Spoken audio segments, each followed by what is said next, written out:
Dear students, ఇప్పుడు మన concept ఏంటి అంటే semiconductor devices and circuits. ఎలక్ట్రానిక్స్లో వచ్చే కాన్సెప్ట్ ఇది. దీని గురించి తెలుసుకుందాం. ఫస్ట్, ఏ సబ్స్టాన్స్ అయినా 3 స్టేట్స్లో ఉంటుంది: solid state, liquid state and gaseous state. Solid state అంటే ఏంటి, అసలు లిక్విడ్ స్టేట్ అంటే ఏంటి, గ్యాసియస్ స్టేట్ అంటే ఏంటి, అవి ఎలా ఉంటాయో తెలుసుకుందాం మనం ఫస్ట్. ఇక్కడ చూడండి, సాలిడ్స్ ఆటమ్స్ అన్నీ కూడా క్లోజ్లీ ప్యాక్డ్, అంటే ఆటమ్స్ అన్నీ బాగా దగ్గరగా ఉన్నాయన్నమాట. So there is strong attraction force between the atoms of a solid. ఒక ఆటంకి ఇంకొక ఆటంకి మధ్యలో చాలా స్ట్రాంగ్ అట్రాక్షన్ ఫోర్స్ ఉంటుంది. అందువల్లనే సాలిడ్స్ అన్ని స్ట్రాంగ్గా ఉంటాయి, వీటికి డెఫినెట్ షేప్ ఉంటుంది. మరి లిక్విడ్స్ని గనక గమనిస్తే అందులో ఆటమ్స్ కొంచెం అపార్ట్గా ఉన్నాయి, అప్పుడు అట్రాక్షన్ ఫోర్స్ కూడా తక్కువే ఉంటుంది. ఒక ఆటంకి ఇంకొక ఆటంకి మధ్యలో ఉండే అట్రాక్షన్ ఫోర్సు కంపారిటివ్గా సాలిడ్స్తో పోలిస్తే తక్కువ ఉంటుంది. అందుకని లిక్విడ్స్కు డెఫినెట్ షేప్ ఉండదు. ఏ కంటైనర్లో పోస్తే ఆ కంటైనర్ షేప్లోకి వచ్చేస్తాయి. మరి గ్యాసెస్ చూడండి, అలానే ఇంకా అపార్ట్గా ఉన్నాయి ఆటమ్స్, అందువల్ల అట్రాక్షన్ ఫోర్స్ ఇంకా తక్కువ ఉంటుంది ఒక ఆటంకి ఇంకొక ఆటంకి. అందువల్ల గ్యాసెస్ కూడా డెఫినెట్ షేప్ అనేది ఉండదు. రైటే కదా. ఇప్పుడు మనం మళ్ళీ సాలిడ్స్ 2 రకాలు: crystalline solids, amorphous solids. Crystalline solids అంటే ఏంటి, అమార్ఫస్ సాలిడ్స్ అంటే ఏంటి తెలుసుకుందాం ఫస్ట్. క్రిస్టలైన్ సాలిడ్స్కి డెఫినెట్ జామెట్రికల్ షేప్ ఉంటుంది. ఫర్ ఎగ్జాంపుల్, మనం సోడియం క్లోరైడ్ క్రిస్టల్ కనుక గమనిస్తే దానికి ఫేస్ సెంటర్డ్ క్యూబిక్ స్ట్రక్చర్. అలానే సీజియం క్లోరైడ్ క్రిస్టల్ని గమనిస్తే దానికి బాడీ సెంటర్డ్ క్యూబిక్ స్ట్రక్చర్. అంటే ఒక్కొక్క క్రిస్టల్కి ఒక్కొక్క షేప్ ఉంటుంది, జామెట్రికల్ షేప్. అందువల్ల క్రిస్టల్స్కి డెఫినెట్ జామెట్రికల్ షేప్ ఉంటుంది, వాటికి డెఫినెట్ మెల్టింగ్ పాయింట్ కూడా ఉంటుంది. అంటే అర్థం ఏంటంటే, ఫర్ ఎగ్జాంపుల్కి ఒక క్రిస్టల్ 120 డిగ్రీస్ సెంటీగ్రేడ్ దగ్గర మెల్ట్ అవుతుంది అనుకోండి, అది ఎప్పుడు 120 డిగ్రీస్ సెంటీగ్రేడ్ దగ్గరే మెల్ట్ అవుతుంది. అంటే దాని మెల్టింగ్ పాయింట్ ఫిక్స్డ్ అనమాట. అలా ఉంటే డెఫినెట్ మెల్టింగ్ పాయింట్ అంటారు. మరి అవన్నీ కూడా క్రిస్టలైన్ సబ్స్టాన్సెస్ అన్నీ కూడా ఎనిసోట్రోపిక్. అంటే ఏంటి, ఇప్పుడు థర్మల్ కండక్టివిటీ, రిఫ్రాక్టివ్ ఇండెక్స్, ఇలాంటి ఫిజికల్ ప్రాపర్టీస్ ఒక్కొక్క డైరెక్షన్లో ఒక్కొక్క రకంగా ఉంటాయి. అలా గనక ఉంటే ఎనిసోట్రోపిక్. క్రిస్టలైన్ సబ్స్టాన్సెస్ అన్నీ కూడా ఎనిసోట్రోపిక్. అంటే their physical properties are different in different directions. They are real solids. అంటే అసలు నిజమైన సాలిడ్స్ అంటే ఇవే, క్రిస్టలైన్ సాలిడ్సే నిజమైన సాలిడ్స్. ఇప్పుడు అమార్ఫస్ సాలిడ్స్ అంటే ఏంటో చూద్దాం మనం. వీటికి డెఫినెట్ జామెట్రికల్ షేప్ ఉండదు. For example, glass, rubber, plastic, పౌడర్కి షేప్ ఏముంది చెప్పండి, ఎలా పోస్తే అలా ఉంటుంది. దానికి డెఫినెట్ జామెట్రికల్ షేప్ ఉండదు. అలా లేకపోతే అమార్ఫస్ సాలిడ్స్. రైట్. వాటికి మెల్టింగ్ పాయింట్స్ కూడా ఫిక్స్డ్గా ఉండవు. ఒకసారి 100 డిగ్రీస్ సెంటీగ్రేడ్ దగ్గర మెల్ట్ అయిందనుకోండి, ఈసారి 90 డిగ్రీస్ సెంటీగ్రేడ్ దగ్గరే మెల్ట్ అయిపోవచ్చు. అంటే మెల్టింగ్ పాయింట్ ఫిక్స్డ్గా ఉండదు. అవి ఐసోట్రోపిక్. అంటే వాటి ఫిజికల్ ప్రాపర్టీస్ అన్ని డైరెక్షన్స్లో ఒకే రకంగా ఉంటాయి. అలా ఉంటే ఐసోట్రోపిక్. అమార్ఫస్ సబ్స్టాన్సెస్ అన్ని ఐసోట్రోపిక్. ఇవి రియల్ సాలిడ్స్ కాదు, అంటే నిజమైనటువంటి సాలిడ్స్ ఇవి కాదు. ఇవి క్రిస్టలైన్ సాలిడ్సే నిజమైన సాలిడ్స్. ఓకేనా. Classification of solids on the basis of conductivity. అంటే విద్యుత్ ప్రవహించే దాన్ని బట్టి ఈ సాలిడ్స్ మళ్ళా 3 రకాలు: కండక్టర్స్, ఇన్సులేటర్స్, సెమీ కండక్టర్స్. అంటే కరెంటును తమ గుండా పోనిచ్చే వాటిని కండక్టర్స్, విద్యుత్ వాహకాలు. Conductors are those substances which allow electric current to pass through them. కరెంటును తమ గుండా పోనిస్తాయి ఇవి. మెటల్స్ అన్ని కండక్టర్సే, మెటల్స్ గుండా కరెంట్ పాస్ అవుతుంది. ఇన్సులేటర్స్ అంటే విద్యుత్ బంధకాలు. They do not allow electric current to pass through them. కరెంటును తమ గుండా పోనివ్వవు ఇవి. అలాంటి వాటిని ఇన్సులేటర్స్ అంటారు. For example, wood, mica, rubber, ఇవన్నీ కూడా ఇన్సులేటర్స్. వాటి గుండా కరెంట్ పాస్ కాదు. సెమీ కండక్టర్స్ అంటే ఏంటంటే ఇవి కరెంటును పార్షియల్గా అలో చేస్తాయి. They allow electric current to pass through them partially, అంటే కొంచెమే అలో చేస్తాయి. జర్మేనియం, సిలికాన్, కార్బన్ ఇవన్నీ కూడా సెమీ కండక్టర్స్. ఓకేనా? సో కండక్టివిటీని బట్టి ఇవి 3 రకాలు: conductors, insulators and semiconductors. ఇప్పుడు మనం ఏం చేద్దామంటే ఈ బ్యాండ్ థియరీ ఆఫ్ సాలిడ్స్ అంటే ఏంటో తెలుసుకుందాం. ఇక్కడ చూడండి, ఇది ఒక క్రిస్టలైన్ సబ్స్టాన్స్. ఇదేంటిది? ఇది ఒక atom. Nucleus, first shell, second shell, outermost shell. అలానే పక్కనే ఇంకొక atom. Nucleus, first shell, second shell, outermost shell. ఇలా చాలా ఆటమ్స్ ఉంటాయి. నేను అన్ని వేయకుండా ఊరికే మోడల్కు ఒక 2 ఆటమ్స్ వేశాను. మరి ఇప్పుడు ఇక్కడ ఇన్నర్ షెల్స్లో ఎలక్ట్రాన్స్ ఉంటాయి. ఈ ఔటర్ మోస్ట్ షెల్, దీన్నే వేలెన్సీ షెల్ అంటారు కదా, వేలెన్సీ షెల్లో కూడా ఎలక్ట్రాన్స్ ఉంటాయి. ఇప్పుడు ఇక్కడ వేలెన్సీ షెల్లో ఉన్న ఎలక్ట్రాన్కు ఎంత ఎనర్జీ ఉంటుందో పక్కనే వేలెన్సీ షెల్లో ఉన్న ఎలక్ట్రాన్కు కూడా రఫ్గా అంతే ఎనర్జీ ఉంటుంది. అంటే వాటి ఎనర్జీస్ అన్నీ ఈక్వల్ అన్నమాట. ఈ ఎలక్ట్రాన్స్ అన్నీ కూడా గ్రూప్ అవుతాయి. అవి ఉండే బ్యాండ్ని వేలెన్సీ బ్యాండ్ అంటారు. అంటే వేలెన్సీ బ్యాండ్ అంటే ఏముంటుంది అక్కడ? వేలెన్సీ ఎలక్ట్రాన్స్ ఎనర్జీ లెవెల్స్ ఉంటాయి అక్కడ. అంటే వేలెన్సీ ఎలక్ట్రాన్స్ అన్నీ కూడా ఇక్కడ ఉన్నట్టుగా ఊహించుకోవచ్చు. మిగతా వాటితో పోలిస్తే వాటి ఎనర్జీ ఎక్కువ అన్నమాట. మరి కరెంటును ఇవి క్యారీ చేయగలవా? ఈ ఎలక్ట్రాన్స్ కరెంటును క్యారీ చేయాలంటే ఏవో ఒక క్యారియర్స్ ఉండాలి. మరి ఈ ఎలక్ట్రాన్స్ కరెంటును క్యారీ చేయగలవా అంటే చేయలేవు. ఎందుకనంటే అవి ఫ్రీ ఎలక్ట్రాన్స్ కాదు. న్యూక్లియస్ వాటిని టైట్గా పట్టేసి ఉంటుంది. న్యూక్లియస్ పోనివ్వదుగా వాటిని. మరి అవి కరెంటును క్యారీ చేయలేవు. సో వేలెన్సీ బ్యాండ్లో ఎలక్ట్రాన్స్ ఉన్నంత మాత్రాన కరెంటు పాస్ కావాల్సిన అవసరం లేదు. మరి మనం ఎనర్జీని ఇచ్చామనుకో, ఈ వేలెన్సీ ఎలక్ట్రాన్ జంప్ అయి బయటకు వెళ్ళిపోతుంది. ఇక్కడి నుంచి కూడా అలానే జంప్ అయి బయటకు వెళ్ళిపోవచ్చు. అవన్నీ ఫ్రీ ఎలక్ట్రాన్స్. వాటి మీద ఈ న్యూక్లియస్ ఇన్ఫ్లుయెన్స్ ఉండదు. ఆ ఫ్రీ ఎలక్ట్రాన్స్కి ఎనర్జీ ఎక్కువ. వేటికంటే? ఈ వేలెన్సీ ఎలక్ట్రాన్స్ కంటే వాటి ఎనర్జీ ఎక్కువ. అవి కరెంటును క్యారీ చేయగలవు.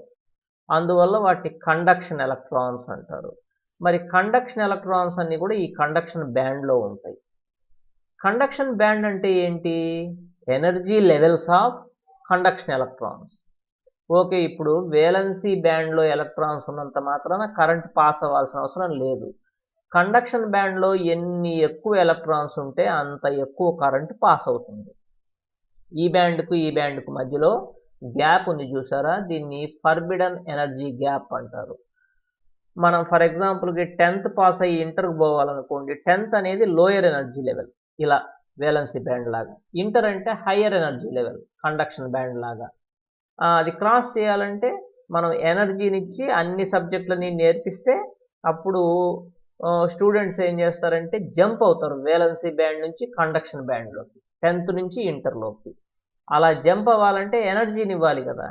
ఆ ఎనర్జీ ఇదిగో ఫర్బిడన్ గ్యాప్ క్రాస్ చేయాలంటే వేలెన్సీ బ్యాండ్లో ఉండే ఎలక్ట్రాన్స్కి ఎనర్జీని ఇస్తే అవి ఫర్బిడన్ ఎనర్జీ గ్యాప్ని క్రాస్ చేస్తూ కండక్షన్ బ్యాండ్లోకి జంప్ అవుతాయి అన్నమాట. అలా జంప్ అయితే అప్పుడు కరెంట్ పాస్ అవుతుంది. సో ఇవి వేలెన్సీ బ్యాండ్స్ని గురించిన థియరీ అనమాట. సో వేలెన్సీ బ్యాండ్, ఇందులో వేలెన్సీ ఎలక్ట్రాన్స్ ఉంటాయి. కండక్షన్ బ్యాండ్, ఇందులో ఫ్రీ ఎలక్ట్రాన్స్ ఉంటాయి, అంటే కండక్షన్ ఎలక్ట్రాన్స్. ఇది ఫర్బిడన్ ఎనర్జీ గ్యాప్. వేలెన్సీ బ్యాండ్లో ఉండే ఎలక్ట్రాన్స్ కండక్షన్ బ్యాండ్లోకి పోవాలంటే ఈ ఫర్బిడన్ ఎనర్జీ గ్యాప్ను క్రాస్ చేయాలి. ఓకేనా? డియర్ స్టూడెంట్స్, ఇంతకుముందు క్లాస్లో మనం valency band, conduction band, forbidden energy gap ఇవన్నీ నేర్చుకున్నాం. ఇప్పుడు మనం మళ్ళీ కండక్టర్స్ అంటే ఏంటి, సెమీ కండక్టర్స్ అంటే ఏంటి, ఇన్సులేటర్స్ అంటే ఏంటో తెలుసుకుందాం.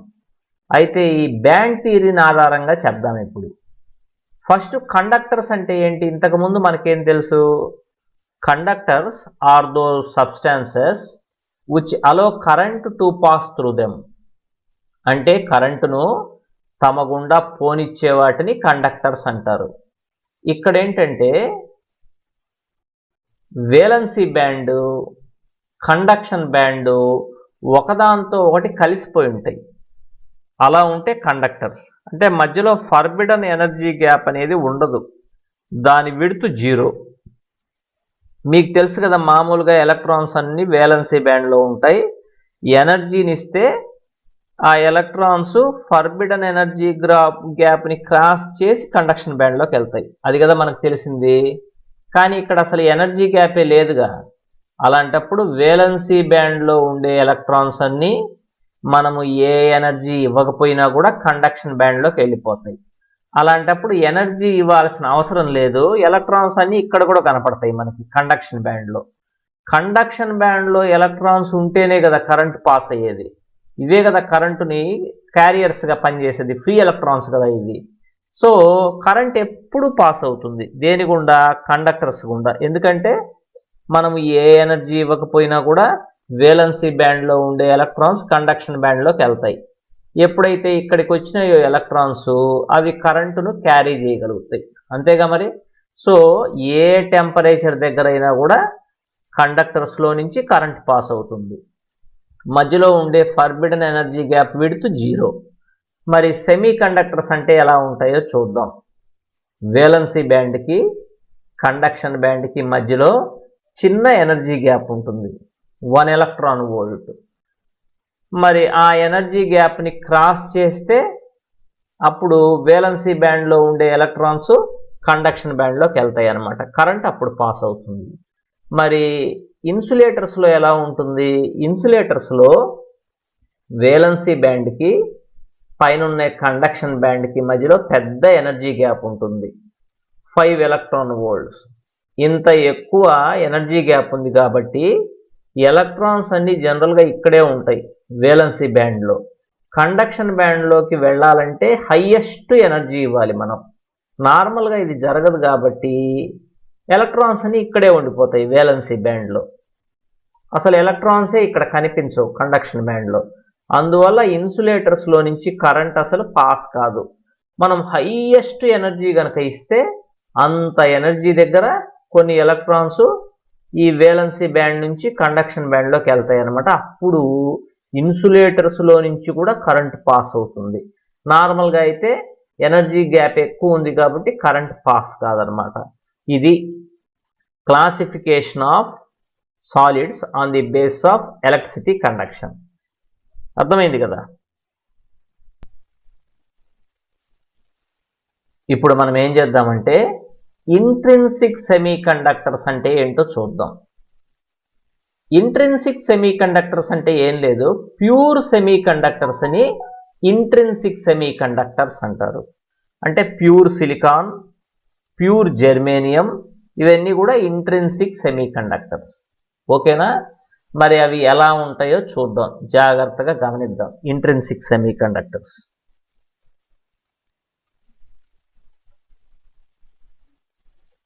ఇక్కడ చూడండి. నేను ఇప్పుడు మీకు ఏం చేస్తున్నానంటే సిలికాన్ క్రిస్టల్ చూపిస్తున్నాను.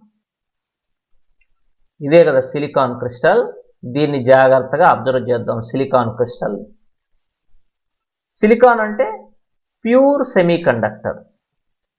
ఒక్కొక్క సిలికాన్ తన చుట్టూ ఉండే 4 సిలికాన్లతో కోవలెంట్ బాండ్స్ని ఫామ్ చేస్తుంది. ఎందుకంటే టెట్రా వ్యాలెన్సీ కదా సిలికాన్కి. Each silicon forms 4 covalent bonds with neighbouring 4 silicon atoms. అంటే ఈ సిలికాన్ దీంతో ఒక కోవలెంట్ బాండు, దీంతో ఒక కోవలెంట్ బాండు, దీంతో ఒకటి, దీంతో ఒకటి. మరి చూడండి, ఒక బాండ్లో ఒక పెయిర్ షేర్ అవుతుందిగా, ఇదిగో పెయిర్ ఆఫ్ ఎలక్ట్రాన్స్, ఇవి షేర్ అయినాయి. ఇక్కడ కూడా పెయిర్ ఆఫ్ ఎలక్ట్రాన్స్ షేర్ అయినాయి. ఇందులో ఒక ఎలక్ట్రాన్ ఈ సిలికాన్ అయితే ఇందులో ఒక ఎలక్ట్రాన్ ఆ సిలికాన్ అనమాట. మరి ఈ ఎలక్ట్రాన్స్ అన్ని బాండ్స్లో ఇన్వాల్వ్ అయిపోయినాయి కదా, మరి ఇవి ఏమన్నా కరెంటును తీసుకెళ్ళటానికి పనికి వస్తాయా అంటే పనికిరావు. ఇవన్నీ కూడా బాండ్లో ఇన్వాల్వ్ అయిపోయినాయి, ఫ్రీ ఎలక్ట్రాన్స్ కాదు ఇవి. ఇవన్నీ కూడా వేలెన్సీ బ్యాండ్లో ఉంటాయి, కరెంటును తీసుకెళ్ళటానికి పనికిరావు. అందువల్ల అబ్సల్యూట్ జీరో టెంపరేచర్ దగ్గర, అబ్సల్యూట్ జీరో అంటే ఎంతది? -273 డిగ్రీ సెంటిగ్రేడ్. -273 డిగ్రీస్ సెంటిగ్రేడ్ టెంపరేచర్ని ఏమంటారంటే అబ్సల్యూట్ జీరో టెంపరేచర్ అంటారు. ఇది డిగ్రీస్, ఇది డిగ్రీస్లే. -273 డిగ్రీస్ సెంటిగ్రేడ్ టెంపరేచర్ని అబ్సల్యూట్ జీరో టెంపరేచర్, లేకపోతే 0 కెల్విన్. ఆ టెంపరేచర్ దగ్గర అస్సలు హీట్ ఎనర్జీ అనేది ఉండదు అసలు. అలాంటప్పుడు ఎలక్ట్రాన్స్ అన్ని బాండ్లో ఇన్వాల్వ్ అయిపోయి అసలు కరెంటే పాస్ కాదు దీంట్లో నుంచి. అంటే ఇది ఇన్సులేటర్గా పనిచేస్తుంది. ఏది? ఈ semi conductor behaves like A insulator at absolute zero temperature. ఓకేనా? నార్మల్ టెంపరేచర్ దగ్గర ఏమవుతుందంటే కొద్దిగా ఎనర్జీ వస్తుంది సరౌండింగ్స్ నుంచి. అక్కడక్కడ ఏమవుతుందంటే ఒక్కొక్క ఎలక్ట్రాన్ బాండ్ నుంచి జంప్ అయి బయటకు వెళ్ళిపోతుంది. చూసారా? ఇక్కడి నుంచి ఒకటి జంప్ అయిపోయింది, అట్లానే ఇక్కడి నుంచి కూడా ఒకటి జంప్ అయ్యింది కదా. మరి ఆ బయటికి వెళ్ళిపోయిన ఎలక్ట్రాన్ని ఫ్రీ ఎలక్ట్రాన్ అంటారు. అది కరెంటును క్యారీ చేస్తుంది అనమాట. అలానే అది బయటికి జంప్ అయిపోయింది కాబట్టి ఇక్కడ ఒక ఎలక్ట్రాన్ లేని ప్రదేశం ఒకటి వచ్చింది అనమాట, ల్యాక్ ఆఫ్ ఎలక్ట్రాన్. దీన్ని పాజిటివ్ హోల్ అంటారు. సో ఈ జంప్ అయిపోయిన ఎలక్ట్రాన్స్ అన్ని కండక్షన్ బ్యాండ్లోకి వెళ్తాయి. ఈ పాజిటివ్ హోల్స్ అన్ని వేలెన్సీ బ్యాండ్లోకి వెళ్తాయి. అంటే పైన ఉండే కండక్షన్ బ్యాండ్లోకి ఈ ఫ్రీ ఎలక్ట్రాన్స్ వెళ్ళిపోతాయి, ఈ హోల్స్ అన్నీ కూడా వేలెన్సీ బ్యాండ్లోకి వెళ్తాయి అన్నమాట. ఇలా జరుగుతుంది. మరి నార్మల్ టెంపరేచర్ దగ్గర కొన్ని ఫ్రీ ఎలక్ట్రాన్స్ వచ్చినాయి కదా, అందువల్ల దీంట్లో నుంచి కరెంట్ పాస్ అవుతుంది. టెంపరేచర్ ఇంకా పెరిగిందనుకోండి, ఇంకా ఎక్కువ ఎలక్ట్రాన్స్ బయటకు వెళ్ళిపోతాయి బాండ్ నుంచి. అప్పుడు కండక్షన్ బ్యాండ్లో ఎక్కువ ఎలక్ట్రాన్స్ వస్తాయి, అందువల్ల ఇంకా ఎక్కువ కరెంట్ పాస్ అవుతుంది. సో టెంపరేచర్ పెరిగే కొద్దీ దీని కండక్టివిటీ కూడా పెరుగుతుంది అనమాట. మరి కరెంటును క్యారీ చేసేది ఎవరు?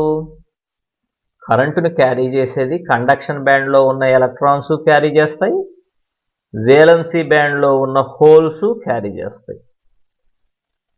ఎన్ని ఎలక్ట్రాన్స్ అయితే కండక్షన్ బ్యాండ్లో ఉంటాయో అన్ని హోల్స్ వేలెన్సీ బ్యాండ్లో ఉంటాయి అన్నమాట. అంతే కదా. ఇదంతా దేని గురించి అంటే ఇంట్రిన్సిక్ సెమీ కండక్టర్స్.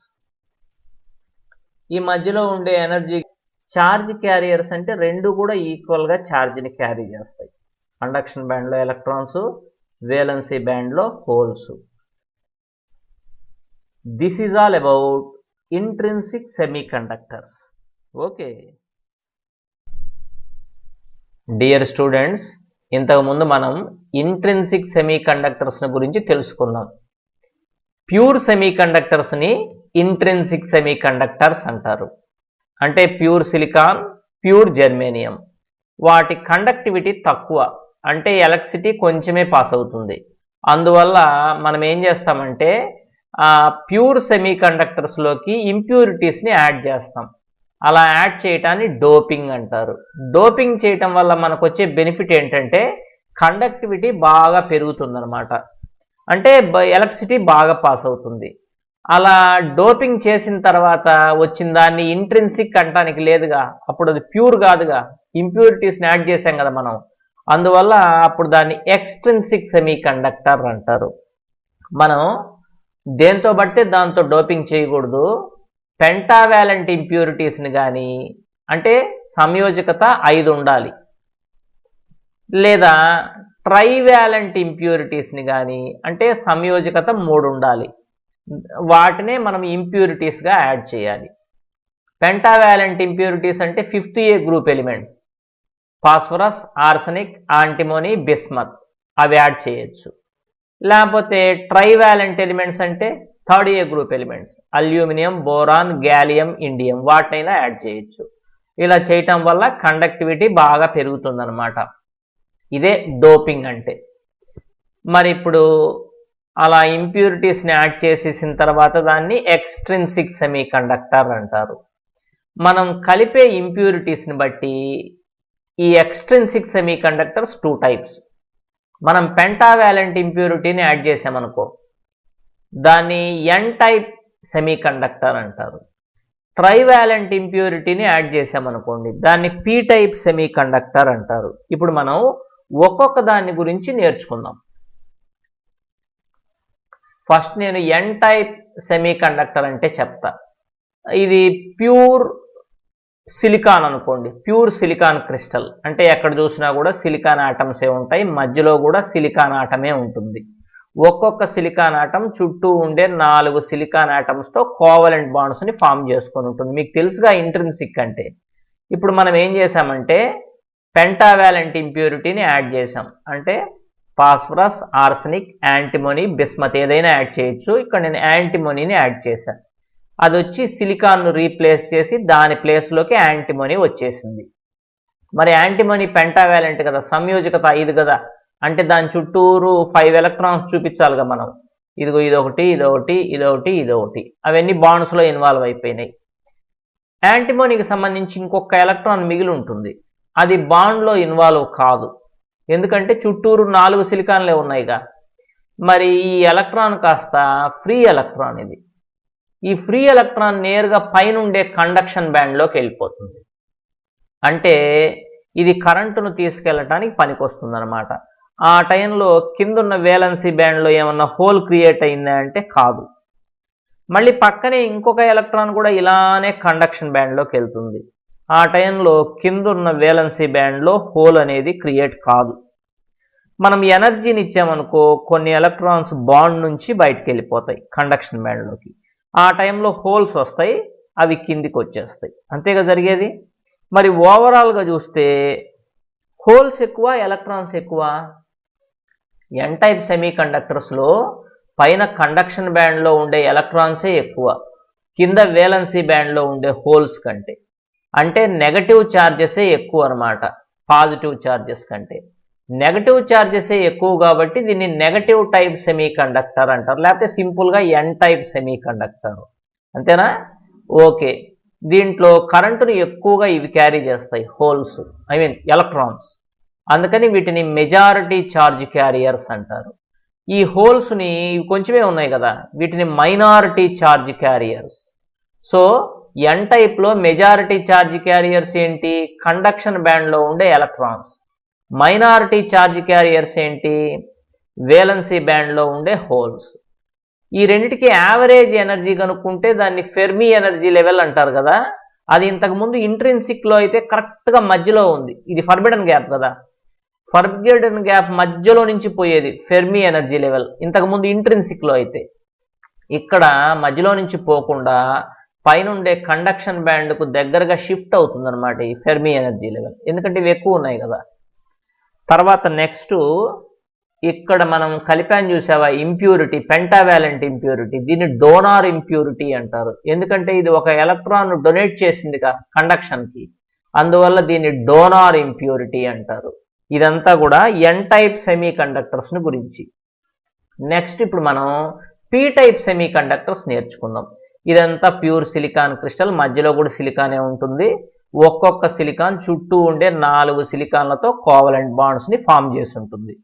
మనమే ఇంప్యూరిటీని యాడ్ చేసాం, అంటే ఈసారి trivalent impurity. Boron, aluminium, gallium, దేనైనా థర్డ్ ఏ గ్రూప్ ఎలిమెంట్స్. సరే, బోరాన్ వచ్చేసి ఒక సిలికాన్ను రీప్లేస్ చేసి దాని ప్లేస్లోకి వచ్చేసింది. మరి బోరాన్ చుట్టూ 3 ఎలక్ట్రాన్సే కదా ఉండేది, ఇదొకటి, ఇదొకటి, ఇదొకటి. మరి చుట్టూరు 4 బాండ్స్ ఉండాలిగా, అంటే 4th బాండ్లో ఒక ఎలక్ట్రాన్ కొరవబడింది. ఆ ల్యాక్ ఆఫ్ ఎలక్ట్రాన్ అంటే ఎలక్ట్రాన్ లేమిని మనం పాజిటివ్ హోల్ అని కదా అనేది, అది నేరుగా కింద ఉండే వేలెన్సీ బ్యాండ్లోకి వచ్చేసింది పాజిటివ్ హోల్. ఆ టైంలో పైన కండక్షన్ బ్యాండ్లో ఎలక్ట్రాన్ ఉందా? లేదు. ఇంకా అక్కడక్కడ ఇలాంటి హోల్సే క్రియేట్ అయ్యి ఇక్కడికి వచ్చేస్తాయి. సో ఫస్ట్ వేలెన్సీ బ్యాండ్లో హోల్స్ వచ్చినాయి, ఆ టైంలో కండక్షన్ బ్యాండ్లో ఎలక్ట్రాన్స్ లేవు.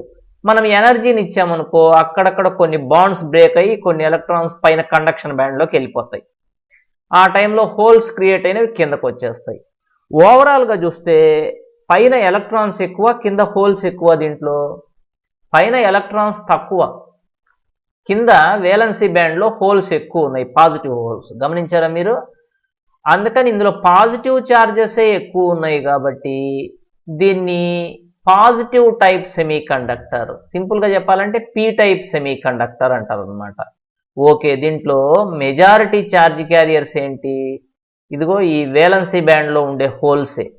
మైనారిటీ ఛార్జ్ క్యారియర్స్ ఏంటి? కండక్షన్ బ్యాండ్లో ఉండే ఎలక్ట్రాన్స్. ఫెర్మి ఎనర్జీ లెవెల్ ఎక్కడ ఉంటుంది?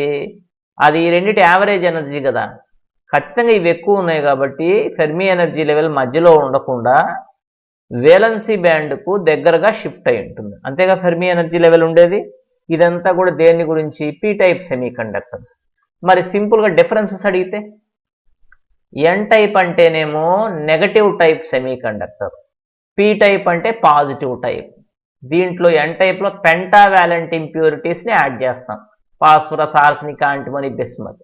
ఇందులో trivalent impurities aluminium, boron, gallium, indium. దీంట్లో ఏమైంది? పెంటావాలెంట్ ఇంప్యూరిటీ యాడ్ చేసిన దాంట్లో ఇంప్యూరిటీని డోనార్ ఇంప్యూరిటీ అంటారు. మరి ఇక్కడ సంగతి నేను చెప్పడం మర్చిపోయా మీకు. ఇక్కడ బోరాన్ చూసారా, దీన్ని యాక్సెప్టార్ ఇంప్యూరిటీ అంటారు. ఎందుకనంటే ఇది ఎవరన్నా ఒక ఎలక్ట్రాన్ ఇస్తే ఆ ఎలక్ట్రాన్ని ఈ హోల్లో పెట్టుకోవడం కోసం యాక్సెప్ట్ చేస్తుంది ఎలక్ట్రాన్ని. అందువల్ల ఇక్కడ బోరాన్ని యాక్సెప్టార్ ఇంప్యూరిటీ, అక్కడేమో డోనార్ ఇంప్యూరిటీ. ఓకేనా? సో ఇదేమో డోనార్ ఇంప్యూరిటీ, ఇదేమో యాక్సెప్టార్ ఇంప్యూరిటీ. ఇందులో మెజారిటీ ఛార్జ్ క్యారియర్స్ ఏంటి? Electrons. Minority charge carriers holes. మరి ఇక్కడ majority charge carriers holes, minority charge carriers electrons. మరి ఇందులో ఎలక్ట్రాన్స్ ఎక్కువ ఉంటాయి, కండక్షన్ బ్యాండ్లో ఉండే ఎలక్ట్రాన్స్, హోల్స్ తక్కువ ఉంటాయి. ఇక్కడ ఎలక్ట్రాన్స్ తక్కువ, హోల్స్ ఎక్కువ. కరెక్టేనా? ఫెర్మి ఎనర్జీ లెవెల్ ఇందులో ఎటు షిఫ్ట్ అయి ఉంటుంది? పైన ఉండే కండక్షన్ బ్యాండ్కు దగ్గరగా, ఇందులో కింద ఉండే వేలెన్సీ బ్యాండ్కు దగ్గరగా. ఇవన్నీ కూడా N type, P type semiconductors మధ్య ఉండే డిఫరెన్సెస్ మనకి ఈజీగా అర్థమవుతాయి చదువుకుంటే. ఇప్పుడు ఒకసారి మనం ఫెర్మి ఎనర్జీ లెవెల్స్ చూద్దాం. అదే ప్యూర్ ఇంట్రిన్సిక్. ఇది కండక్షన్ బ్యాండ్ పైన ఉంది, కింద వేలెన్సీ బ్యాండ్ ఉంది. ఫెర్మి ఎనర్జీ లెవెల్ కరెక్ట్గా మధ్యలో ఉంది. ఇది ఫర్బిడన్ గ్యాప్ కదా, దాని మధ్యలో ఉంది. అదే ఇక్కడ పీ టైప్లో అయితే కింద హోల్స్ ఎక్కువ ఉంటాయి కదా, అందుకని ఫెర్మి ఎనర్జీ లెవెల్ కిందికి షిఫ్ట్ అయింది. దేనికి దగ్గరగా? వేలెన్సీ బ్యాండ్కి దగ్గరగా. ఎన్ టైప్లో అయితే పైన నెగిటివ్ ఛార్జెస్ ఎక్కువ ఉంటాయిగా, అందువల్ల ఫెర్మి ఎనర్జీ లెవెల్ పై వైపు షిఫ్ట్ అయింది, అంటే కండక్షన్ బ్యాండ్కు దగ్గరగా అనమాట. ఇలా ఉంటాయి ఫెర్మి ఎనర్జీ లెవెల్స్. సో ఇప్పుడు మనం ఏం నేర్చుకున్నాం? డోపింగ్ అంటే నేర్చుకున్నాం. డోపింగ్ చేసిన తర్వాత దాన్ని ఎక్స్ట్రిన్సిక్ సెమీ కండక్టర్ అనాలి, అంతే కదా. మలినాలను కలిపేసాం కదా మనం. ఎక్స్ట్రిన్సిక్ సెమీ కండక్టర్స్ మళ్ళీ రెండు రకాలు, ఎన్ టైప్, పీ టైప్. ఒక్కొక్క దాని గురించి నేర్చుకున్నాం. Okay, right. డియర్ స్టూడెంట్స్, ఇంతకుముందు మనం క్లాస్లో intrinsic semi conductors, extrinsic semi conductors అంటే ఏంటో తెలుసుకున్నాం. ఇప్పుడు మనం పిఎన్ జంక్షన్ అంటే ఏంటో చూద్దాం. ఇదంతా ఒక ప్యూర్ సెమీ కండక్టర్, అంటే ఫర్ ఎగ్జాంపుల్కి ప్యూర్ సిలికాన్ క్రిస్టల్. ఒకవైపు ఏం చేసామంటే ఇటు నుంచి మనం పెంటావాలెంట్ ఇంప్యూరిటీని యాడ్ చేసాం. అప్పుడు ఈ రీజియన్ అంతా కూడా ఎన్ టైప్ అయిపోతుంది. మీకు తెలుసు కదా, పెంటావాలెంట్ ఇంప్యూరిటీని యాడ్ చేస్తే దాన్ని ఎన్ టైప్ సెమీ కండక్టర్ అంటారని. అలానే ఈ సైడ్ నుంచి మనం ట్రైవాలెంట్ ఇంప్యూరిటీని యాడ్ చేసాం. అప్పుడు ఈ రీజియన్ అంతా కూడా పీ టైప్ అయిపోయింది.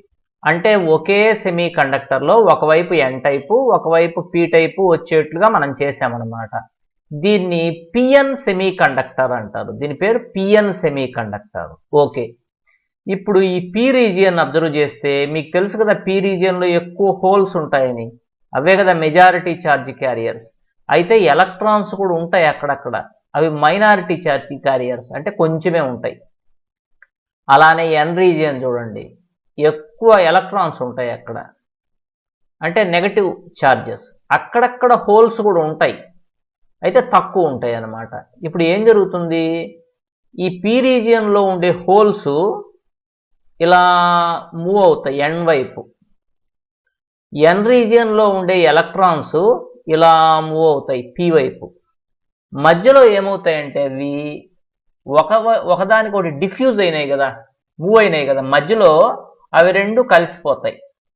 అక్కడ ఎటువంటి ఛార్జీ లేని రీజియన్ ఒకటి వస్తుందన్నమాట. ఎటువంటి ఛార్జీ లేని రీజియన్, దాన్ని డిప్లెషన్ రీజియన్ అంటారు. చూసారా, ఈ మధ్యలో చాలా థిన్గా ఉంటుంది. ఇది మైక్రోమీటర్లో 1/10 ఉంటుంది రఫ్గా ఇది, ఈ డిప్లెషన్ రీజియన్. ఓకే, బాగానే ఉంది. మరి ఇక్కడంతా హోల్స్ కదా ఉన్నది, ఈ హోల్స్ కొన్ని ఇటువైపు మూవ్ అయ్యాయి కదా, అందువల్ల ఈ ఎడ్జ్లో నెగటివ్ ఛార్జ్ వస్తుంది. అంటే ఇక్కడ ఉండే హోల్స్ ఇటు వెళ్ళినాయి కదా, పాజిటివ్ ఛార్జెస్ వెళ్ళటం వల్ల ఈ ఎడ్జ్లో అంతా నెగటివ్ ఛార్జెస్. అలానే ఇక్కడ ఉండే ఎలక్ట్రాన్స్ అన్ని ఇటు మూవ్ అయినాయి కదా, అందుకని ఈ ఎడ్జ్లో అంతా పాజిటివ్ ఛార్జెస్ వస్తాయి అన్నమాట. అంటే డిప్లెషన్ రీజియన్కు పి సైడ్ ఏమో ఇక్కడ నెగటివ్ ఛార్జీ, ఎన్ సైడ్ ఏమో పాజిటివ్ ఛార్జీ వస్తుంది. ఇవి రెండు ఆపోజిట్ ఛార్జెస్ కదా, అవి పొటెన్షియల్ డిఫరెన్స్ని క్రియేట్ చేస్తాయి. ఆ పొటెన్షియల్ డిఫరెన్స్ను బెరీర్ పొటెన్షియల్ అంటారు. బెరీర్ పొటెన్షియల్ దాని పేరు. అప్పుడు ఏమవుతుందంటే ఫస్ట్ డిఫ్యూజ్ అయినాయి కదా, పి రీజియన్లో ఉండే హోల్స్ ఎన్ రీజియన్లో ఉండే ఎలక్ట్రాన్స్ డిఫ్యూజ్ అయ్యి కలిసిపోయినాయి కదా మధ్యలో. ఎప్పుడైతే ఈ బెరీర్ పొటెన్షియల్ ఫామ్ అయిందో ఫర్దర్ డిఫ్యూజ్ కాకుండా ఆపేస్తుంది అనమాట అది. అంటే ఇంకా పి సైడ్ నుంచి హోల్స్ ఎన్ సైడ్ నుంచి ఎలక్ట్రాన్స్ డిఫ్యూజ్ కావు, ఇంకా ఈ మధ్యలో ఒక గోడలాగా వచ్చేస్తుంది, డిప్లెషన్ రీజియన్ అనమాట. ఇప్పుడు దీన్ని పిఎన్ జంక్షన్ అంటారు. అంటే ఇదేమో పి, ఇదేమో ఎన్, ఈ మధ్యలో ఉండేది ఇదే జంక్షన్. ఈ డిప్లెషన్ రీజియనే జంక్షన్ అనమాట. ఇక్కడ న్యూట్రల్ ఛార్జ్ ఉంటుంది.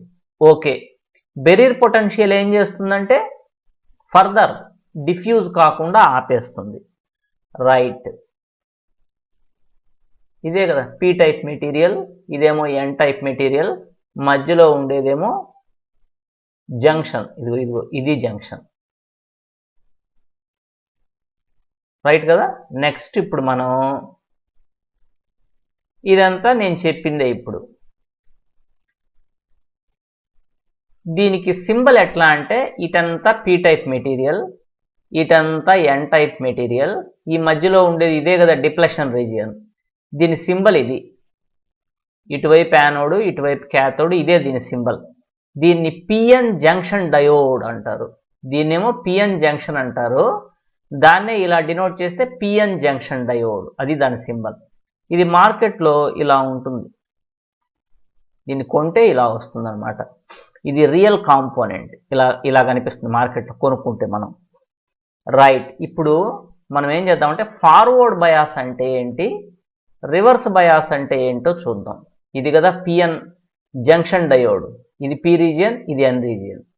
పి రీజియన్ తీసుకొచ్చి బ్యాటరీ పాజిటివ్ టెర్మినల్కి, ఎన్ రీజియన్ తీసుకొచ్చి బ్యాటరీ నెగటివ్ టెర్మినల్కి కనెక్ట్ చేస్తే దాన్ని ఫార్వర్డ్ బయాస్ అంటారు. మీకు తెలుసుగా ఇది బ్యాటరీ అని. ఇందులో పొడవాటి గీత పాజిటివ్ టెర్మినల్, పొట్టిగా ఉండే గీత negative terminal. So if P region is connected to positive terminal of a battery and N region is connected to negative terminal of the battery, then the connection is called forward bias. Okay, ఏం జరుగుతుంది అప్పుడు, ఈ positive terminal నుంచి వచ్చే positive charges ఇక్కడికి వచ్చి ఈ హోల్స్ని repel చేస్తాయి.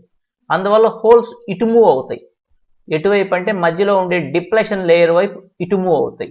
యారో మార్క్ చూడండి. అలానే ఇది నెగటివ్ టెర్మినల్ కదా, ఇక్కడి నుంచి వచ్చిన నెగటివ్ ఛార్జెస్ ఇటు వచ్చి ఈ ఎలక్ట్రాన్స్ని రెపల్ చేస్తాయి.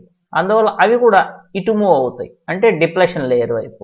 అంటే ఇటు నుంచి వచ్చిన పాజిటివ్ హోల్స్, ఇటు ఎలక్ట్రాన్స్ రెండు కూడా డిప్లెషన్ లేయర్ వైపు ఎప్పుడైతే మూవ్ అయినాయో డిప్లెషన్ లేయర్ థిక్నెస్ తగ్గిపోతుంది, సన్నగా అయిపోతుంది డిప్లెషన్ లేయర్.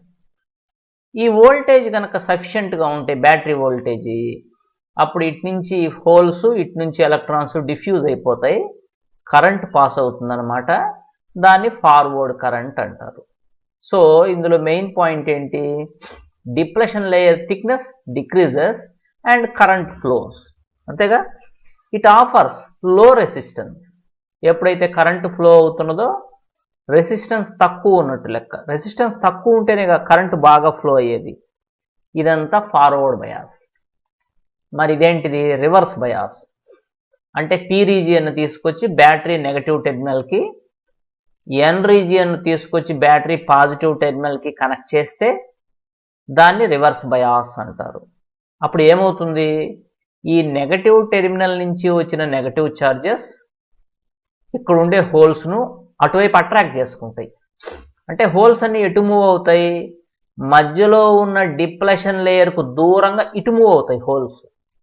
అలానే ఇది పాజిటివ్ టెర్మినల్ కదా, ఇది ఇక్కడి నుంచి వచ్చిన పాజిటివ్ ఛార్జెస్ ఈ ఎలక్ట్రాన్స్ ఎన్ రీజియన్లో ఉండే ఎలక్ట్రాన్స్ను అట్రాక్ట్ చేయటం వల్ల ఆ ఎలక్ట్రాన్స్ అని ఇటు మూవ్ అవుతాయి, అంటే డిప్లెషన్ లేయర్కు దూరంగా.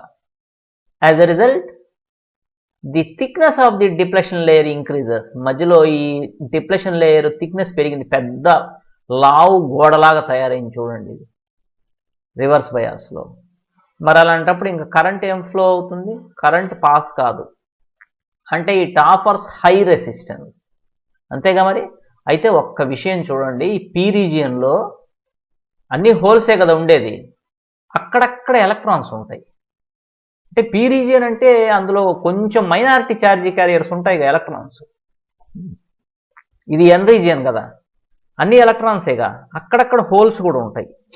మరి ఇప్పుడు ఈ ఎలక్ట్రాన్స్కి ఇది ఫార్వర్డ్ బయాస్ అవ్వాలా? ఈ ఎలక్ట్రాన్స్ గమనించండి, మైనస్ వచ్చి మైనస్తో కనెక్ట్ అయిందిగా, ఈ హోల్స్ చూడండి ప్లస్ వచ్చి ప్లస్తో కనెక్ట్ అయిందిగా, వాటికి ఇది ఫార్వర్డ్ బయాస్. అందువల్ల కొద్ది కరెంట్ పాస్ అవుతుందన్నమాట. దేనివల్ల అంటే మెజారిటీ ఛార్జ్ క్యారియర్స్ వల్ల కాదు, మైనారిటీ ఛార్జ్ క్యారియర్స్ వల్ల. దాన్ని లీకేజ్ కరెంట్ అంటారు. అంటే రివర్స్ బయాస్లో కొద్ది కరెంట్ ఫ్లో అవుతుంది మైనారిటీ ఛార్జ్ క్యారియర్స్ వల్ల, దాన్ని లీకేజ్ కరెంట్ అంటారు. ఓకేనా? ఇప్పుడు నెక్స్ట్, ఇదంతా మనం చెప్పుకున్నదే, forward bias, reverse bias concept అంతా కూడా. మరి ఇప్పుడు విఐ క్యారెక్టరిస్టిక్ కర్వ్ అంటే ఏంటంటే, ఎక్స్ యాక్సిస్ మీద వోల్టేజ్ని, వై యాక్సిస్ మీద కరెంటును తీసుకొని గ్రాఫ్ గీసాం. ఇదంతానేమో ఫార్వర్డ్ బయాస్కు సంబంధించింది, ఇదంతానేమో రివర్స్ బయాస్కు సంబంధించింది. ఫార్వర్డ్ బయాస్లో ఉన్నప్పుడు వోల్టేజ్ పెంచితే కరెంట్ కూడా పెరుగుతుంది.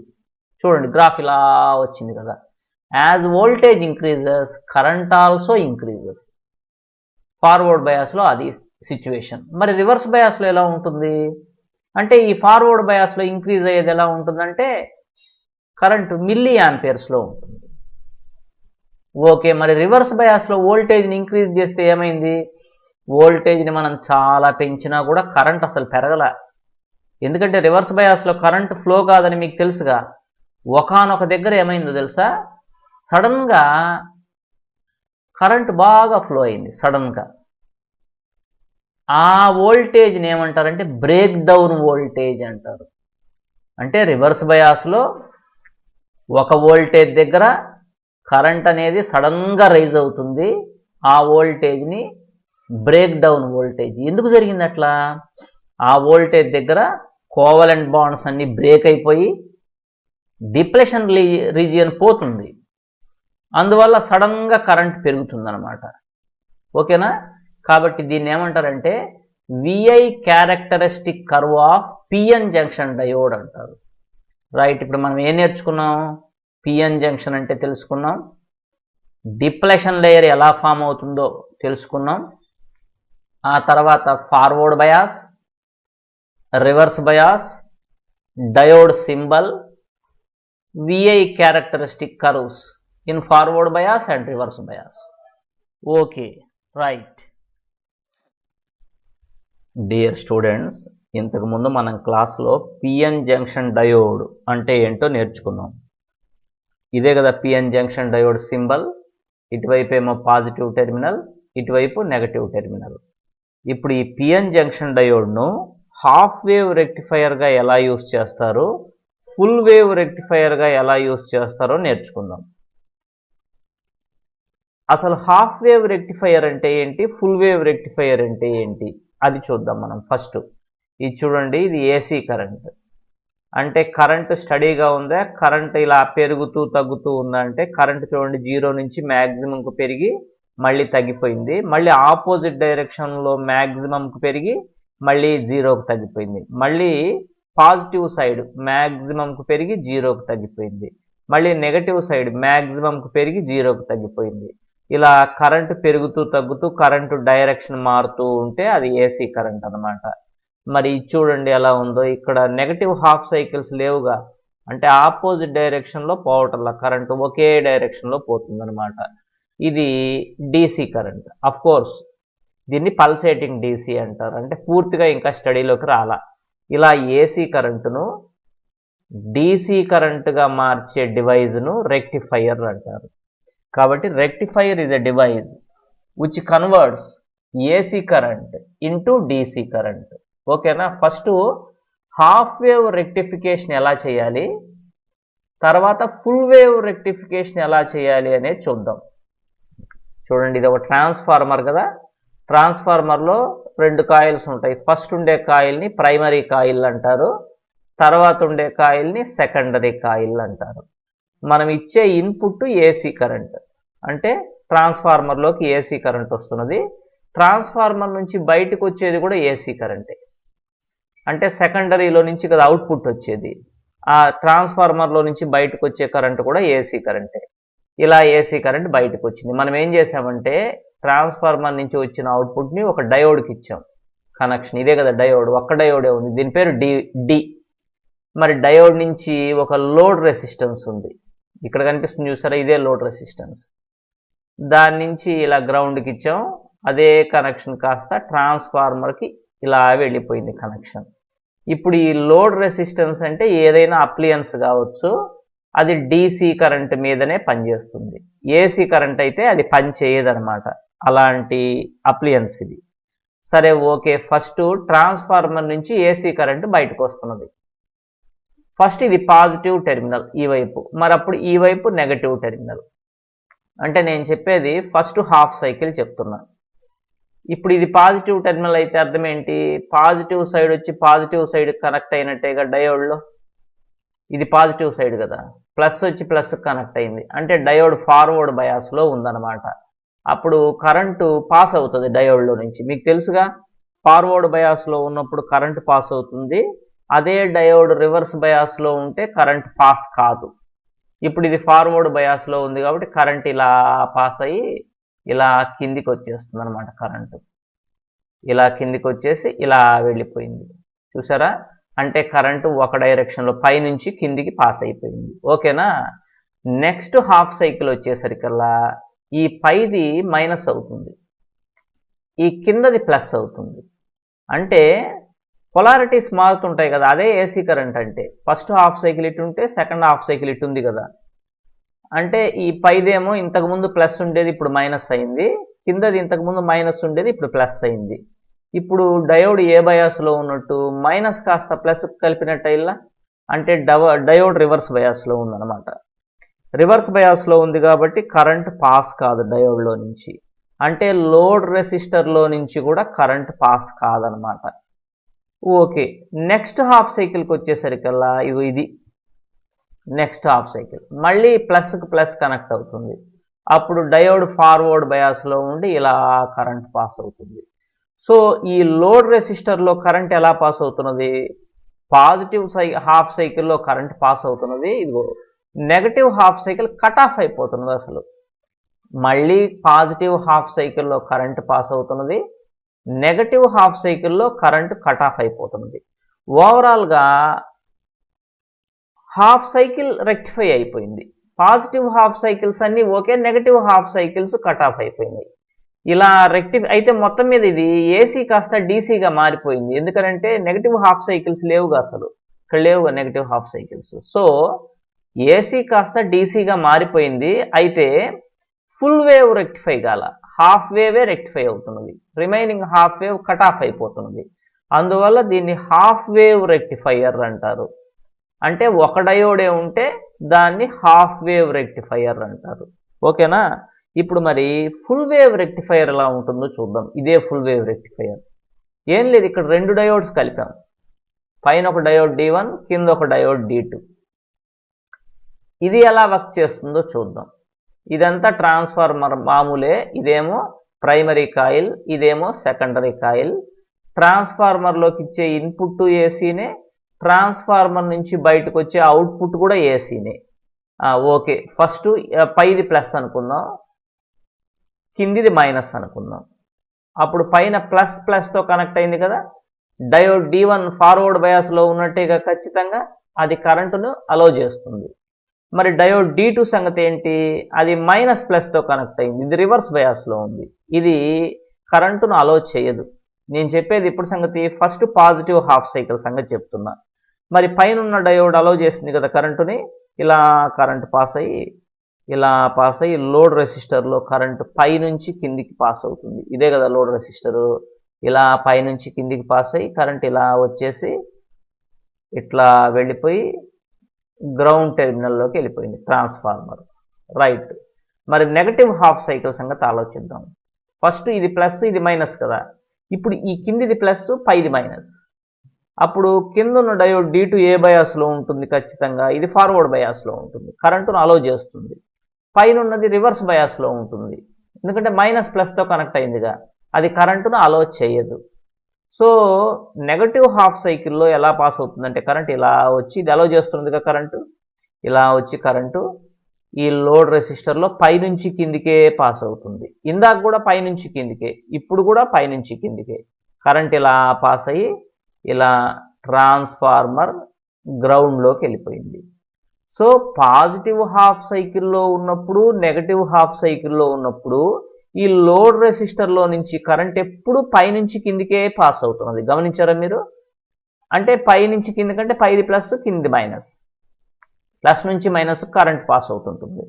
అంటే ఈ లోడ్ రెసిస్టర్లో కరెంట్ ఎప్పుడు ఒకే డైరెక్షన్లో వస్తున్నది అనమాట. అంటే అర్థం ఏంటి? DC కరెంట్ పాస్ అవుతున్నట్టేగా. ఇంకా 2 హాఫ్ సైకిల్స్ రెక్టిఫై అయినాయి. ఫస్ట్ హాఫ్ సైకిల్లోనేమో ఈ డయోడ్ D1 కరెంటును అలో చేసింది, సెకండ్ హాఫ్ సైకిల్లో డయోడ్ D2 కరెంటును అలో చేసింది. ఓవరాల్గా 2 హాఫ్ సైకిల్స్ రెక్టిఫై అయిపోయినాయి. అందువల్ల దీన్ని ఫుల్ వేవ్ రెక్టిఫైయర్ అంటారు. ఓకేనా? అవి చూడండి ఫుల్ వేవ్ రెక్టిఫైయర్లో ఎలా ఉందో. ఇది మనం ఇచ్చిన ఇన్పుట్ వోల్టేజ్. అంటే పాజిటివ్ హాఫ్ సైకిల్స్ ఉన్నాయి, నెగటివ్ హాఫ్ సైకిల్స్ కూడా ఉన్నాయి. మనం ఇచ్చిన ఇన్పుట్ ఇది. మరి మనకు బయటకు వచ్చిన అవుట్పుట్ ఎలా ఉందంటే పాజిటివ్ హాఫ్ సైకిల్ ఉందా, నెగటివ్ హాఫ్ సైకిల్లో కిందికి లేదు, మళ్ళీ అది కూడా పైకే వచ్చేసింది. అంటే కరెంటు ఎప్పుడు ఒక డైరెక్షన్లోనే ఉందిగా, నెగటివ్ హాఫ్ సైకిల్స్ లేవుగా ఇక్కడ. అందువల్ల ఇక్కడ ఫుల్ వేవ్ రెక్టిఫికేషన్ జరిగినట్టు లెక్క. కరెక్టేనా? ఇక్కడ చూడండి, ఇది హాఫ్ వేవ్ రెక్టిఫైయర్. ఇదంతా కూడా మెటీరియల్ మీరు చదువుకోండి, మనం చెప్పుకున్నదే ఇదంతా. ఒక డయోడే ఉంది కదా, హాఫ్ వేవ్ రెక్టిఫైయర్. ఇప్పుడు దీని ఎఫిషియన్సీ ఎంత? ఎఫిషియన్సీ అనేది మిషన్స్కే కాదు, మనకు కూడా మెజర్ చేయొచ్చు. ఎలా అంటే మనం 10,000 శాలరీ తీసుకుంటున్నాం అనుకో, 3,000 రూపీస్ మైనే పనిచేస్తున్నాం అనుకో, మన ఎఫిషియన్సీ తక్కువ ఉన్నట్టు. 10,000 శాలరీ తీసుకుంటూ 9,000 రూపీస్ మైన పనిచేసామనుకో, మన ఎఫిషియన్సీ ఎక్కువ ఉన్నట్టు. అంటే ఎలా మెజర్ చేస్తారు? మనకు ఇచ్చే శాలరీ ఎంత, మనం చేసే పని ఎంత అనే దాన్ని బట్టి మన ఎఫిషియన్సీ మెజర్ చేస్తారు. అలానే దీని ఎఫిషియన్సీ ఎలా మెజర్ చేస్తారంటే దానికి ఇచ్చే ఇన్పుట్ ఏసీ ఎంత, అది మనకిచ్చే అవుట్పుట్ DC ఎంత, దాన్ని బట్టి దీని ఎఫిషియన్సీ మెజర్ చేస్తారు. ఇప్పుడు efficiency of A half wave rectifier ఎంత అంటే DC పవర్ అవుట్పుట్, అంటే అది మనకిచ్చే DC power by AC power input, అంటే దానికి మనం ఇచ్చే AC ఎంత. అది మనం డెరివేషన్ చేస్తే 0.406 RL by RL plus RF అని వస్తుందన్నమాట. ఇక్కడ RL అంటే ఈ లోడ్ రెసిస్టెన్స్, మనమే కలిపాం కదా ఒక అప్లియన్స్ DC మీద పనిచేసేది, దాని రెసిస్టెన్స్ అనమాట RL అంటే. RF అంటే ఈ డయోడ్ చూసారా, ఫార్వర్డ్ బయాస్లో ఉన్నప్పుడు దీని రెసిస్టెన్స్ RF అంటే. ఇది ఎఫిషియన్సీ ఫార్ములా. మ్యాక్సిమం ఎఫిషియన్సీ ఎంత అంటే హాఫ్ వేవ్ రెక్టిఫైయర్కి 40.6%, అది దాని ఎఫిషియన్సీ. అలానే ఇదంతా కూడా ఫుల్ వేవ్ రెక్టిఫైయర్ మనం చెప్పుకున్నాగా, ఆ డీటెయిల్స్ అన్నీ ఇక్కడ ఉన్నాయి. ఇది sakshiyeducation.com వాళ్ళు ప్రొవైడ్ చేసిన మెటీరియల్ అనమాట. వాళ్ళకి థ్యాంక్స్ చెప్దాం ఈ మెటీరియల్ మనకి ఇచ్చినందుకు. చూడండి, అలానే efficiency of the full wave rectifier ఎంత అంటే 0.812 RL by RF plus RL. ఇది దీని ఎఫిషియన్సీ ఫుల్ వేవ్ రెక్టిఫైయర్. దీని ఎఫిషియన్సీ ఎక్కువ కదా, ఎందుకని అక్కడ హాఫ్ సైకిలే రెక్టిఫై అయింది, ఇక్కడ positive half cycle, negative half cycle రెండు రెక్టిఫై అయినాయి. ఇక్కడ దీని ఎఫిషియన్సీ ఎక్కువ. మ్యాక్సిమం ఎఫిషియన్సీ ఎంతంటే 81.2% అనమాట. ఓకే, ఇప్పుడు మనం దానికి దీనికి ఉన్న తేడాలు చూద్దాం. హాఫ్ వేవ్ రెక్టిఫైయర్లో హాఫ్ సైకిలే రెక్టిఫై అయింది. ఇక్కడ పాజిటివ్ హాఫ్ సైకిల్ రెక్టిఫై అయింది, నెగటివ్ హాఫ్ సైకిల్ రెక్టిఫై అయింది. రెక్టిఫై అవటం అంటే ఏంటి? ఏసీ కరెంటు డీసీ కరెంటుగా మారటం అన్నమాట. తర్వాత అక్కడ ఒక్క డయోడే యూజ్ చేస్తారు, ఇక్కడైతే 2 డయోడ్స్ యూజ్ చేస్తారు.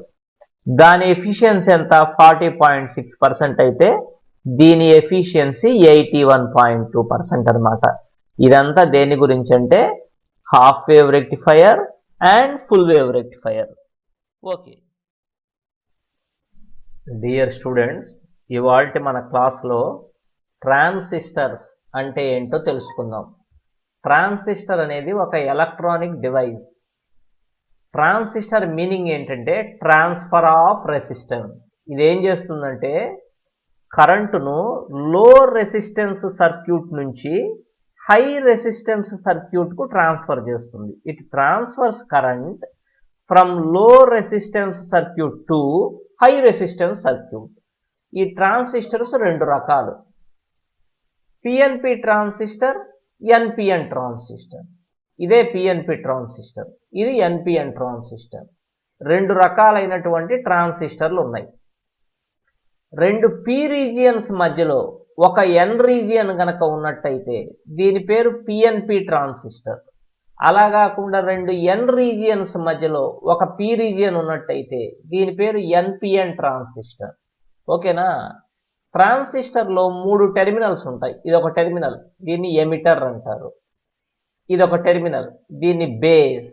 ఇక్కడ ఒక టెర్మినల్, దీన్ని కలెక్టర్. సో ట్రాన్సిస్టర్లో 3 టెర్మినల్స్ ఉంటాయి. దీంట్లో కూడా ఎమిటర్, బేస్, కలెక్టర్. అట్లనే ఇక్కడ కూడా ఎమిటర్, బేస్, కలెక్టర్, 3 టెర్మినల్స్. ట్రాన్సిస్టర్లో 2 జంక్షన్స్ ఉంటాయి. ఇక్కడ ఒక జంక్షన్ ఉందా, ఇక్కడ ఒక జంక్షన్, ఇందులో అయినా అంతే. సో ప్రతి ట్రాన్సిస్టర్లో కూడా 2 జంక్షన్స్ ఉంటాయి. ఇప్పుడు మనం ఏం చేద్దామంటే ఎమిటర్ అంటే ఏంటో డిస్క్రైబ్ చేద్దాం, బేస్ అంటే కూడా డిస్క్రైబ్ చేద్దాం, కలెక్టర్ అంటే కూడా డిస్క్రైబ్ చేద్దాం. జాగ్రత్తగా అబ్జర్వ్ చేయండి. ఇక్కడ చూపిస్తున్నా చూడండి. ఇప్పుడు ఇది ఎమిటర్ రీజియన్. ఎమిటర్ రీజియన్ అనేది హైలీ డోప్డ్ రీజియన్, అంటే ఇంప్యూరిటీస్ని బాగా కలుపుతారు అన్నమాట దీంట్లో. దానివల్ల మెజారిటీ ఛార్జ్ క్యారియర్స్ ఎక్కువ ప్రొడ్యూస్ అవుతాయి. ఓకేనా? It supplies large number of majority charge carriers. Okay, దీని విడ్త్ ఎంత ఉంటుందంటే కలెక్టర్ రీజియన్ కంటే కొంచెం తక్కువ ఉంటుంది. It's width is slightly less than collector region. ఇది కలెక్టర్ రీజియన్. సరే ఓకే, దీని పని ఏంటి? మెయిన్ డ్యూటీ ఏంటంటే మెజారిటీ ఛార్జ్ క్యారియర్స్ను ఇలా బేస్ రీజియన్, ఇది బేస్ రీజియన్, దానికి అందించడమే దీని main duty, emitter region duty. Okay, ఇప్పుడు మనం మధ్యలో ఉండే బేస్కి వచ్చేసాం. దాని గురించి ఏంటో చూద్దాం డిస్క్రిప్షన్. ఇది ఎమిటర్ రీజియన్కి కలెక్టర్ రీజియన్కి మధ్యలో ఉంటుంది బేస్ రీజియన్. కరెక్టేనా? మరి దీని విడ్త్ చాలా తక్కువ.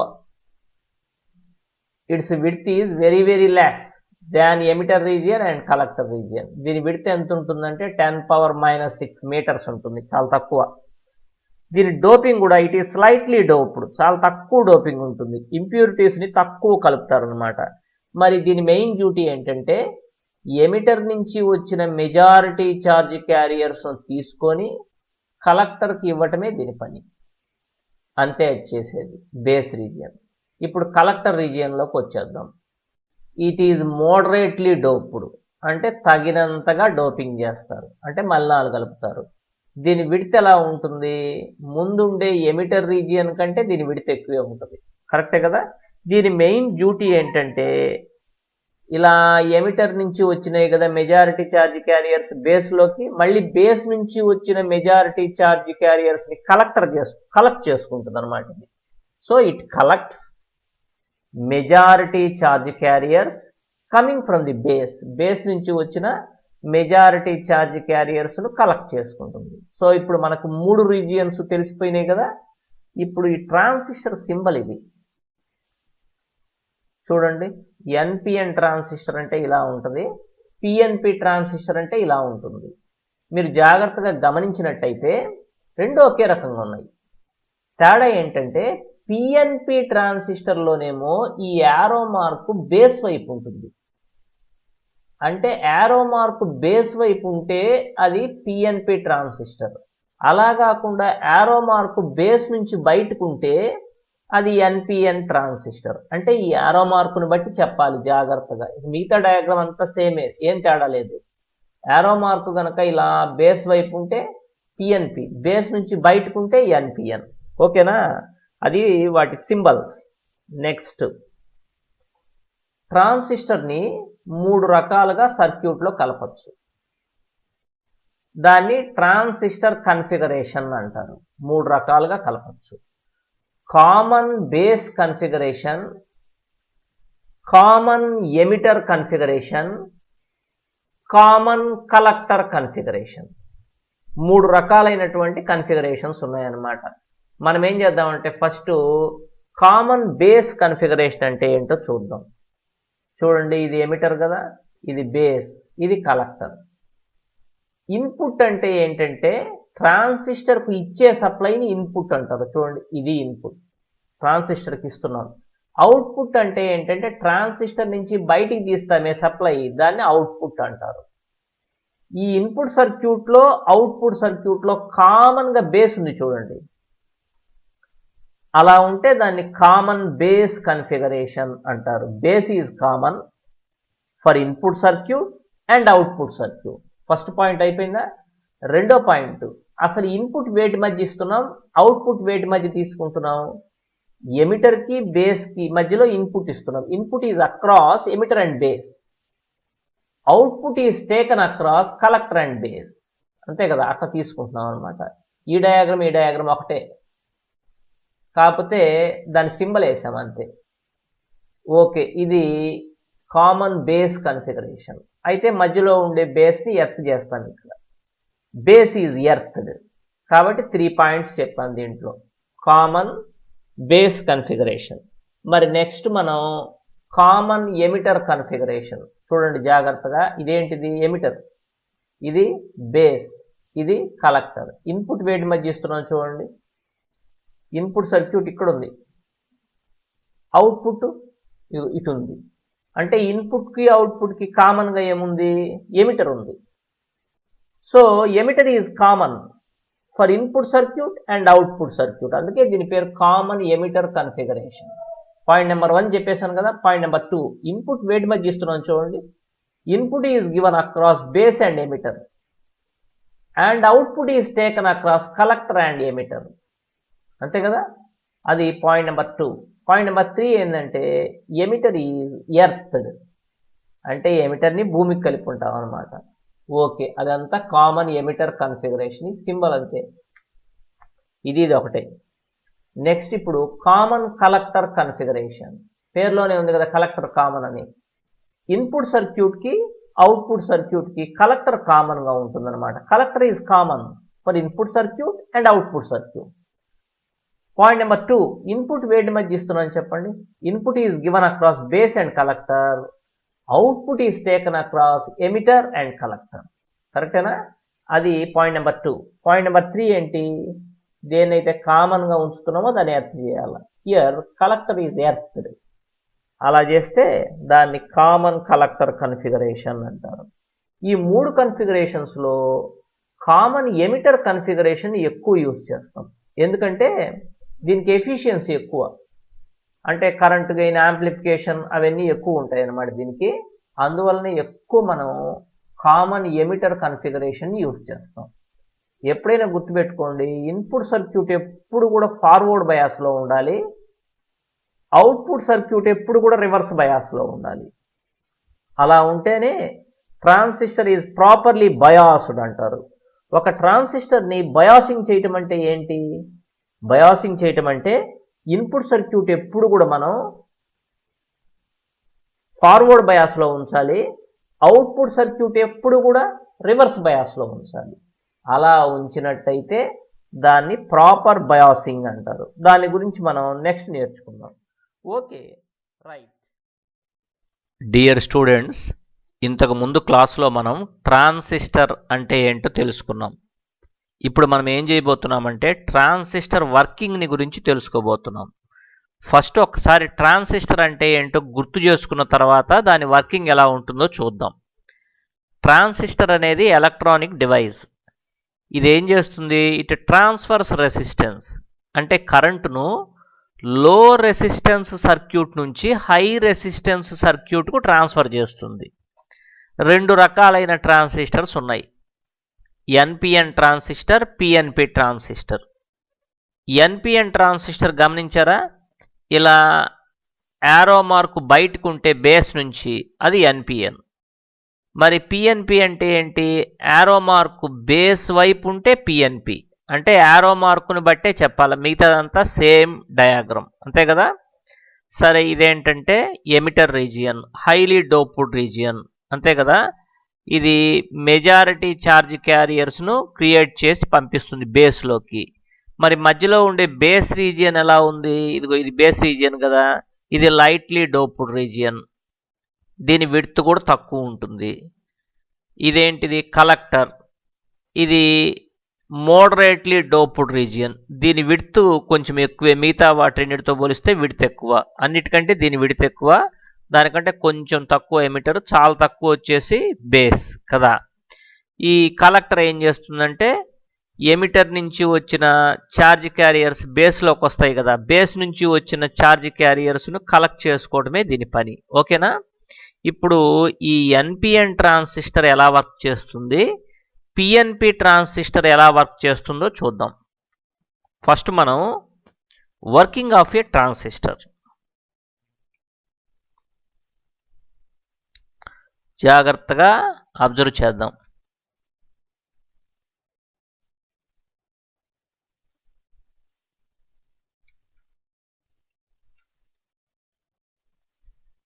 ఇప్పుడు నేను మీకు ట్రాన్సిస్టర్ వర్కింగ్ ఎలా ఉంటుందో చెప్తా.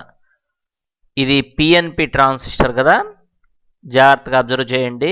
ఇది పి రీజియన్, అంటే ఎమిటర్ ఇదే. సో ఎమిటర్ రీజియన్ అనేది, emitter is made of P region. మరి ఇది కలెక్టర్ కదా, collector is made of P region. మధ్యలో ఇది బేస్ కదా, it is made of N region, ఓకేనా. ఇన్పుట్ని వేటి మధ్య ఇచ్చారంటే ఎమిటర్కి బేస్కి మధ్య ఇన్పుట్ ఉంది. అవుట్పుట్ వేటి మధ్య ఉందంటే కలెక్టర్కి బేస్కి మధ్య, అంటే బేస్ కామన్గా ఉంది. సో ఇది కామన్ బేస్ కన్ఫిగరేషన్, కరెక్టేగా. బేస్ కామన్గా ఉందిగా ఇన్పుట్కి అవుట్పుట్కి, ఇదంతా ఇన్పుట్, ఇదేమో అవుట్పుట్. ఆ రెండిటికి బేస్ కామన్ కాబట్టి common base configuration. Input circuit ఎప్పుడు ఫార్వర్డ్ బయాస్లో ఉండాలి, అవుట్పుట్ సర్క్యూట్ ఎప్పుడు రివర్స్ బయాస్లో ఉండాలి. అలా ఉంటేనే ట్రాన్సిస్టర్ ప్రాపర్గా బయాసింగ్ అయినట్టు లెక్క. మరి ఇక్కడ ఉన్నాయో లేదో చూద్దాం.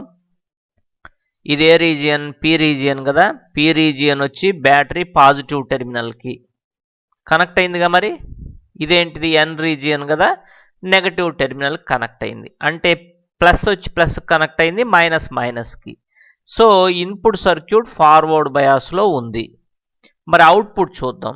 ఇది పి కదా, పి వచ్చి మైనస్ కనెక్ట్ అయిందిగా, అంటే ఖచ్చితంగా ఇది రివర్స్ బయాస్లో ఉంది, అంతేనా.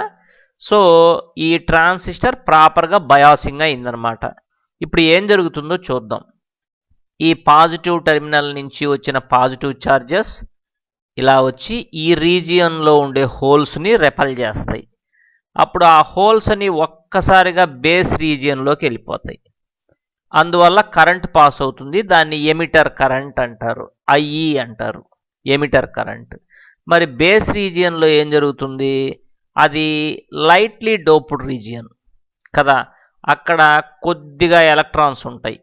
ఈ వచ్చిన హోల్స్లో దాదాపుగా ఒక 5% హోల్స్ని ఇది న్యూట్రలైజ్ చేయగలుగుతుంది. అంటే ఒక హోల్కి ఒక ఎలక్ట్రాన్ ఇస్తే న్యూట్రలైజ్ అయిపోతుంది కదా. 100 హోల్స్ వచ్చినాయి అనుకోండి దీంట్లోకి, ఇది ఒక 5 ఎలక్ట్రాన్స్ని ఇవ్వగలదు. అంటే దానివల్ల కొంచెం కరెంట్ పాస్ అవుతుంది, దాన్ని బేస్ కరెంట్ ఐబి అంటారు. రిమైనింగ్ 95% ఇటు జంప్ అయిపోతాయి హోల్స్ అన్నీ కూడా కలెక్టర్ రీజియన్లోకి. మరి అన్ని హోల్స్ని న్యూట్రలైజ్ చేయాలంటే అన్ని ఎలక్ట్రాన్స్ కావాలి కదా. ఈ కలెక్టర్ రీజియన్ నేరుగా దేనికి కనెక్ట్ అయినది? బ్యాటరీ నెగటివ్ టెర్మినల్ కదా. ఈ నెగటివ్ టెర్మినల్ ఎన్ని ఎలక్ట్రాన్లు కావాలంటే అన్ని ఎలక్ట్రాన్లను ఇవ్వగలదు. కాబట్టి ఎన్ని హోల్స్ అయితే వచ్చినాయో ఏ రీజియన్లోకి, కలెక్టర్ రీజియన్లోకి, అన్నిటినీ న్యూట్రలైజ్ చేయడానికి అన్ని ఎలక్ట్రాన్స్ను సప్లై చేస్తుంది ఇది. సో అన్ని హోల్స్ ఇక్కడ న్యూట్రలైజ్ అయిపోతాయి. సో దానివల్ల కరెంట్ పాస్ అవుతుంది. దాన్ని కలెక్టర్ కరెంట్ ఐసి అంటారు. ఓకేనా? అంటే టోటల్ కరెంట్ ఎంత అన్నప్పుడు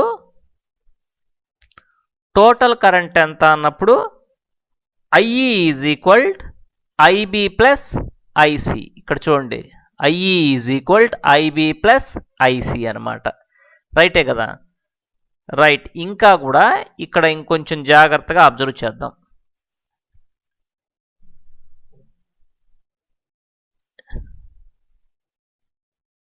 ఇక్కడ జాగ్రత్తగా గమనిస్తే లోపలంతా కూడా హోల్సే ఇలా వచ్చినాయి. కాబట్టి ట్రాన్సిస్టర్ లోపల కరెంట్ మెజారిటీ ఛార్జ్ క్యారియర్స్ ఏంటి? హోల్సే ట్రాన్సిస్టర్ లోపల. ఏ ట్రాన్సిస్టర్ ఇది? PNP transistor. మరి బయట ఏమైందో చూడండి, సర్క్యూట్ బయట ఈ హోల్స్ని న్యూట్రలైజ్ చేయడానికి ఎలక్ట్రాన్స్ ఇలా వచ్చినాయి కదా. కాబట్టి బయట ఛార్జ్ క్యారియర్స్ ఏంటంటే ఎలక్ట్రాన్సే.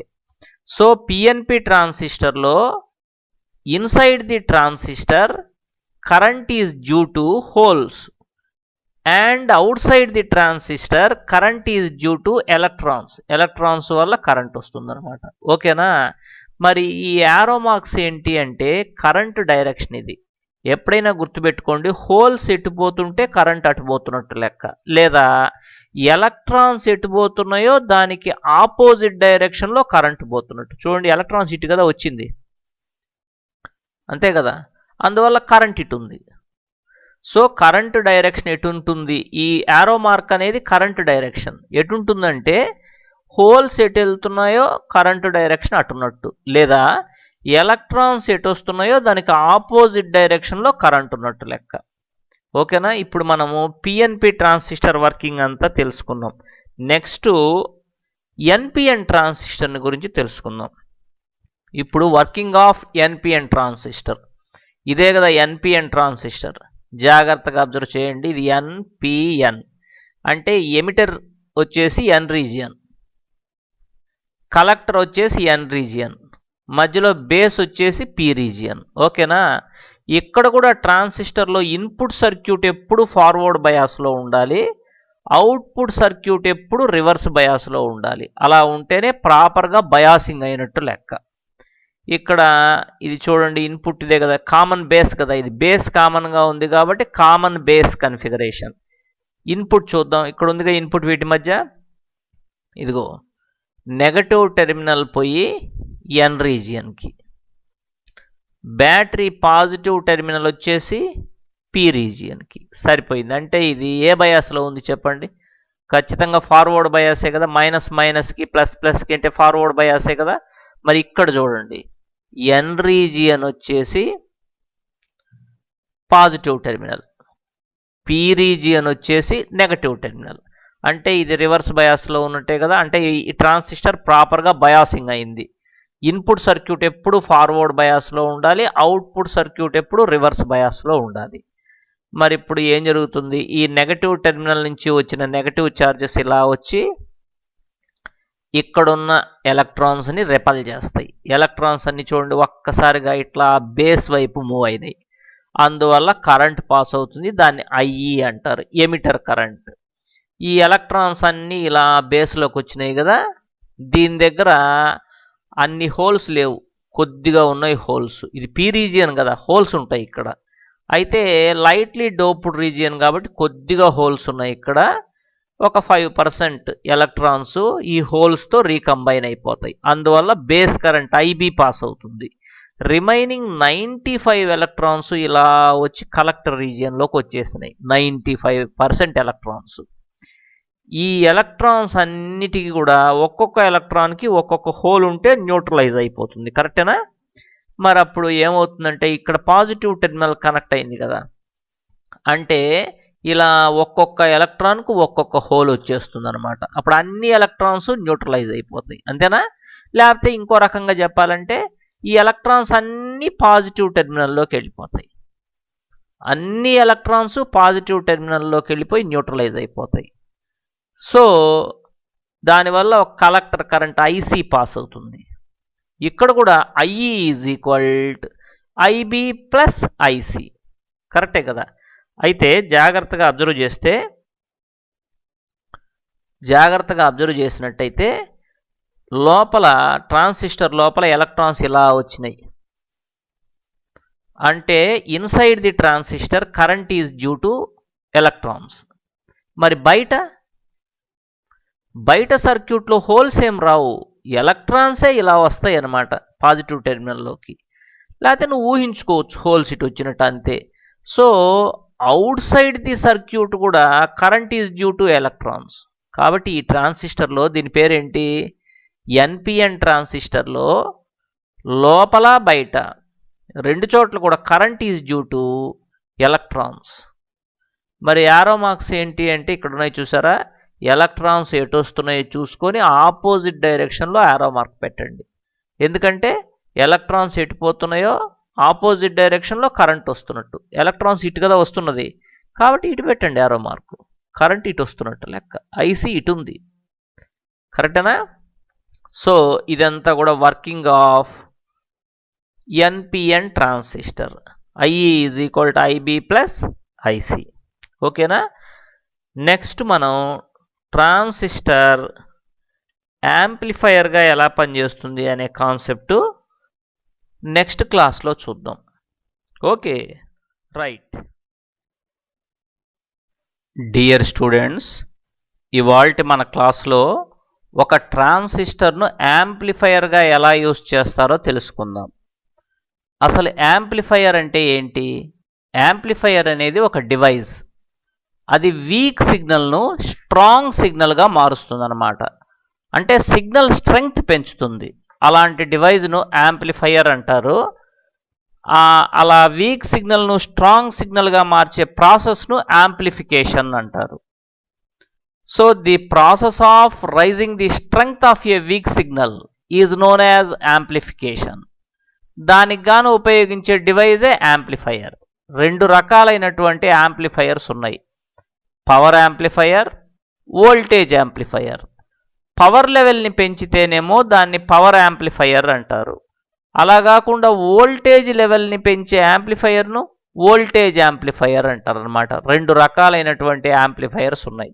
ఇప్పుడు మనం యాంప్లిఫికేషన్ ఫ్యాక్టర్ అంటే ఏంటో చూద్దాం. యాంప్లిఫికేషన్ ఫ్యాక్టర్ను ఏతో డినోట్ చేస్తారు. అది అవుట్పుట్ వోల్టేజ్కి ఇన్పుట్ వోల్టేజ్కి ఉండే రేషియో అనమాట. It is the ratio of output voltage to input voltage. ఇక్కడ చూడండి, మనం 2 volts వోల్టేజ్ని యాంప్లిఫైయర్లోకి పంపించాం. అప్పుడు మనకి 10 volts వోల్టేజ్ బయటకు వచ్చింది అనుకోండి. అంటే ఈ యాంప్లిఫైయర్ ఎన్ని రెట్లు పెంచినట్టు వోల్టేజ్ని? 2 voltsని 10 volts చేసిందంటే ఇది 5 రెట్లు పెంచిందనమాట వోల్టేజ్ని. అంటే దీని యాంప్లిఫికేషన్ ఫ్యాక్టర్ 5 అనమాట.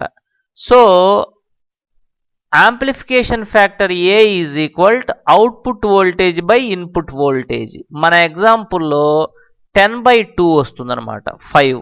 ఓకేనా, అది యాంప్లిఫికేషన్ ఫ్యాక్టర్ అంటే. ఇప్పుడు ఈ డయాగ్రామ్ చూడండి, ట్రాన్సిస్టర్ని యాంప్లిఫైయర్గా ఎలా యూజ్ చేయొచ్చు అనేది ఇక్కడ చూద్దాం మనం.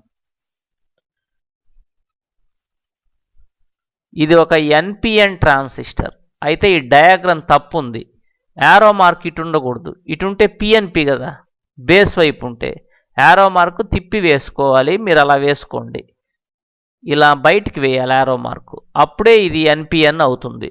ఓకేనా, ఇది ఒక ఎన్పిఎన్ ట్రాన్సిస్టర్. ఇప్పుడు ఈ ఎన్పిఎన్ ట్రాన్సిస్టర్ ఏ కన్ఫిగరేషన్లో ఉందంటే కామన్ ఎమిటర్ కన్ఫిగరేషన్. ఎందుకంటే ఇన్పుట్ సర్క్యూట్కి అవుట్పుట్ సర్క్యూట్కి కామన్గా ఎమిటర్ ఉంది, అందువల్ల ఇది కామన్ ఎమిటర్ కన్ఫిగరేషన్లో ఉంది. ఓకే, ఇప్పుడు ఇక్కడ చూడండి, ఈ బ్యాటరీ బీబీ కదా, అదేం చేస్తున్నదంటే ఇన్పుట్ సర్క్యూట్ని ఫార్వర్డ్ బయాసింగ్లో ఉంచుతున్నది. ఎలానో చూద్దాం. ఇది ఎన్పిఎన్ కదా ట్రాన్సిస్టర్, అంటే ఎమిటర్ ఏ రీజియన్ ఎన్, బేస్ పి, కలెక్టర్ ఎన్. ఓకేనా, అంటే బేస్ పి రీజియన్ కదా, ఇలా పీ రీజియన్ వచ్చి బ్యాటరీ పాజిటివ్ టెర్మినల్తో కనెక్ట్ అయింది. అంటే ఖచ్చితంగా ఇన్పుట్ సర్క్యూట్ ఫార్వర్డ్ బయాస్లో ఉందన్నమాట. ఈ బయాసింగ్ బ్యాటరీ బీబీ ఏం చేస్తున్నదంటే ఇన్పుట్ సర్క్యూట్ను ఫార్వర్డ్ బయాస్లో ఉంచుతున్నది. ఓకే, అలానే అవుట్పుట్ సర్క్యూట్లో కూడా ఒక బ్యాటరీ ఉంది చూడండి, దీని పేరు బీసీ. ఇదేం చేస్తుందంటే అవుట్పుట్ సర్క్యూట్ను రివర్స్ బయాస్లో ఉంచుతుంది. ఎలానో చూద్దాం. ఇది ఎన్పిఎన్ ట్రాన్సిస్టర్ కదా, అంటే కలెక్టర్ రీజియన్ ఎన్ రీజియనే కదా. ఎన్ రీజియన్ వచ్చేసి చూడండి పాజిటివ్ టెర్మినల్తో, అంటే నెగటివ్ రీజియన్ పాజిటివ్ టెర్మినల్తో కనెక్ట్ అయిందంటే ఖచ్చితంగా ఈ అవుట్పుట్ సర్క్యూట్ రివర్స్ బయాస్లో ఉందన్నమాట. సో ఈ బ్యాటరీ ఏం చేస్తుందంటే ఈ బీసీ అనే బ్యాటరీ అవుట్పుట్ సర్క్యూట్ను రివర్స్ బయాస్లో ఉంచుతుంది. అంటే ఇన్పుట్ సర్క్యూట్ ఎప్పుడు ఫార్వర్డ్ బయాస్లో ఉండాలి, అవుట్పుట్ సర్క్యూట్ ఎప్పుడు రివర్స్ బయాస్లో ఉండాలి. అలా ఉంటేనే ట్రాన్సిస్టర్ ప్రాపర్గా బయాసింగ్ అయినట్టు లెక్క. సరే ఓకే, మనం ఏ సిగ్నల్ వోల్టేజ్ని అయితే పెంచదలుచుకున్నామో ఆ సిగ్నల్ని ఇన్పుట్ సర్క్యూట్లో కలపాలి. ఈ బయాసింగ్ బ్యాటరీకి సిరీస్లో కనెక్ట్ చేయాలి.